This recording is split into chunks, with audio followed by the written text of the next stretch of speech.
Hey recruiters, this is Jennifer Tardy and welcome to the Diversity Recruiter Central channel on YouTube, the place where I teach you everything that you need to know about diversity recruiting except Boolean string search code. I'm glad you're here. Today is our first video. In today's video, we talk about diversity recruitment best practices. This is a must-see video if you're a recruiter. And make sure that when you watch this video, you watch it through to the very end, because at the end of this video, I'm going to share with you some exciting things that we have on the horizon for this channel. Stay tuned.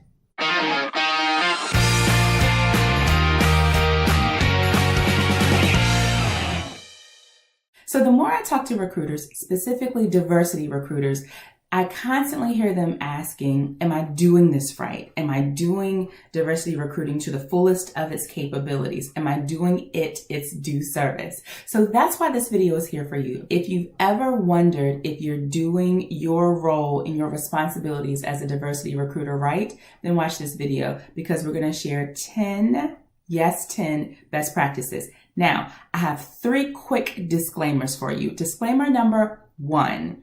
These diversity recruiting best practices are not in order of importance, okay? Disclaimer number 2, I'm going to breeze through each of the best practices, all 10 of them, fairly quickly so we can get them all in and still make this video a reasonable video for you to watch, because I know that you are busy. However, I will be going in depth in each of these best practices in their own separate videos in the future. So make sure that you come back and check on them then. Disclaimer number 3, these 10 best practices are not inclusive of all the best practices. These are just the ones that I love, that I think are awesome for you to implement in your organization. All right, let's jump right into it. Best practice number 1. You must have a business case for diversity recruiting. Do you already know how diversity recruiting affects the bottom line at your organization? I mean, really, do you understand how it connects to diversity within your organization connects to how your company is able to be profitable, connect to its clients, and stay in business and earn dollars and cents? Even if you're a nonprofit, your company is responsible for earning your revenue. If you don't know the business case at your organization, it's important for you to learn that firsthand. Best practice number 2, in addition to focusing on active job seekers, you're going to have to focus on passive job seekers as well too. So there are people that are actively in the job market. There are people who don't even realize that they're looking for a job. Odds are, if you have a diversity recruiting program or initiative, or even it's your title, then there is a gap in your organization from the people who are applying to your job. You don't have enough underrepresented individuals applying to your job. So there's a gap in where you are and where you want to be, okay?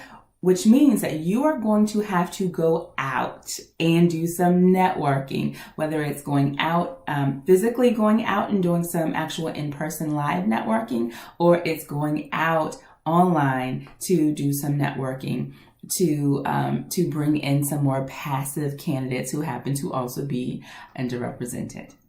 Best practice number 3, it is your responsibility to understand the market and understand it well enough to be able to communicate what the market is saying about the workforce or the demographics of the workforce to anyone that you're talking to, specifically leaders and specifically your hiring managers. This whole notion of underrepresentation only means that there is a lower quantity of a certain population within your workforce than is available in the market or the external workforce. So you must understand this disparity before you even begin the recruiting process. Because in some markets where your organization may have a footprint, it may not be underrepresented. And so the conversation looks a lot differently. But a best practice is, first, understanding the market. Best practice number 4, have an elevator pitch.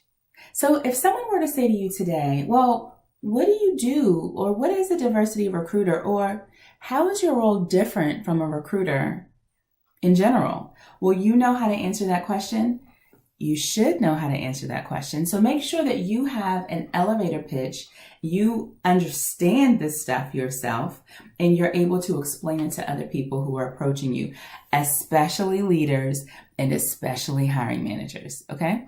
Best practice number 5, make sure that you have a diversity recruitment budget. Your company must be willing to put their money where their mouth is. It will cost to be able to advertise, to be able to go out and do recruiting events, to have the marketing material. And odds are, if you are working on this initiative, I can almost guarantee that you don't have much proof of diversity on your company's external website, and it costs dollars and cents to be able to do things like that. So that's just only a part of what the budget should include, but you must have dollars and cents connected to your recruitment budget, specifically to help you to do your work. Otherwise, you will be struggling to get this work done. Best practice number 6, remove current barriers in your hiring process. When was the last time you audited your hiring process? One of the recommendations that I always share with recruiters that they should probably consider doing is looking back over the previous 3 years of data, not your current year. You shouldn't have any sort of access to demographic data.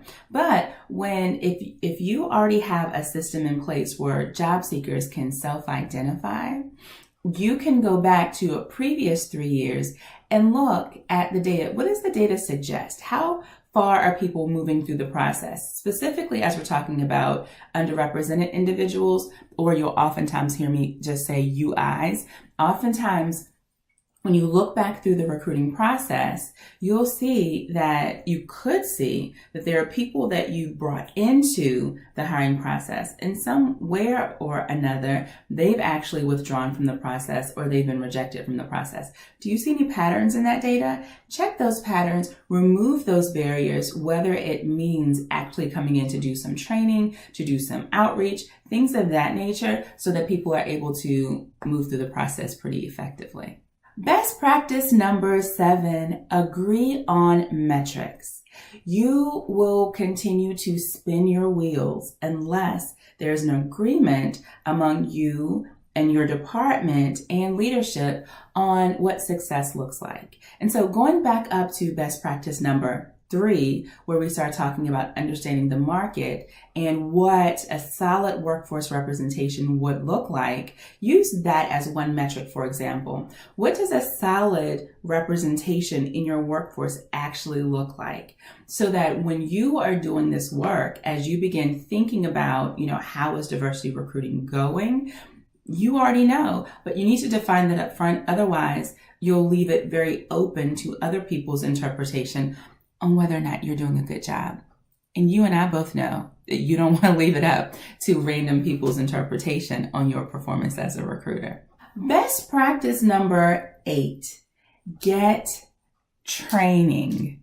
Okay, now I've seen a lot of trainings that are out there and I'm over them. This is why I have the whole hashtag ban the Boolean, because most of the training that's out there for diversity recruiters focuses on doing some Boolean string search codes. Now, Boolean string search code can have its place somewhere, but it's not enough depth. So you'll constantly hear me talk about depth in recruitment, depth in diversity, depth in training. That makes a solid diversity recruiter. So go out there and get training. Now, if you find that you want to work with me, because I'm starting a pilot soon to do some in-depth recruiter training for diversity recruiters, if you find that you do want to work with me, then go to jennifertardy.com and let me know. That is important. Best practice number 9.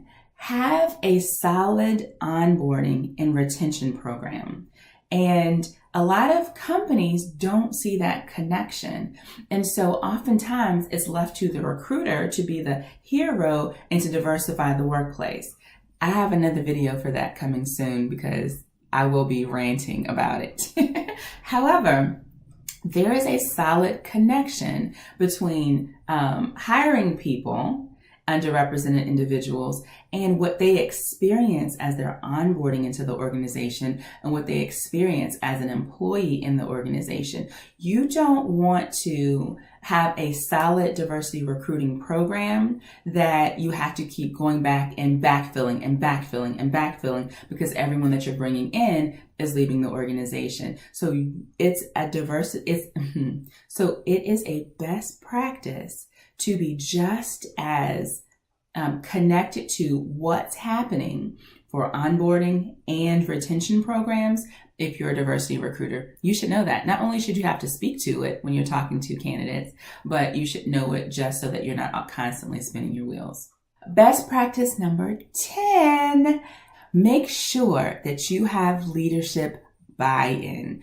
If your leaders aren't communicating this initiative, if they aren't communicating the business case, if they aren't articulating why this is important, then you will have a tougher time doing your job.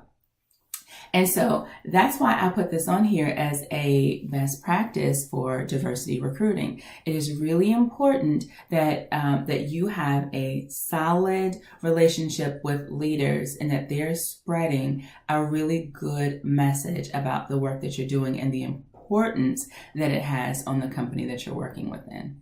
Okay. So I know that I breezed through these 10 diversity recruiting best practices, but I promise you that I will be back with more videos that breaks down and goes more in depth with each of these. Okay. Now, next week's video, come back next Thursday. Next week's video talks about common misconceptions of diversity recruitment. I cannot wait until you see that video as well too. So make sure that you check in for the next video. Now, I mentioned earlier that I'm starting a pilot program for training diversity recruiters. This is a pilot program. It's going to be half the cost of the normal program. So if you're interested in it, send me a message through jennifertardy.com. Please let me know. Now, if you're not interested in it, that's okay. I'm just excited that you are a part of this tribe. And just for you being a part of this tribe, I want you to go into the details section and download a guide for you. It is a free guide, no cost to you, but it's 10 innovative ways to increase workplace diversity without ridiculous Boolean string searches. So check that out. Check it out in the details section below and go and get you a copy. And as always, I'm Jennifer Tardy. This is Diversity Recruiter Central. I'll be back every Thursday for a new video. So make sure that you subscribe to the channel, click the bell so that you get an alert when the next video comes out, and I'll see you soon. Take care. Hey recruiters, if you like this video, we have others coming your way each Thursday. So subscribe to our channel and click the bell to be notified as new videos get posted. Don't forget, leave us your recruiter questions for a chance to be spotlighted in an upcoming video. Don't forget about our other channel for job seekers. And as always, in order for our workplaces to be underrepresented no more, we all have to listen, engage, apply, repeat, now, learn. I'll talk to you next time.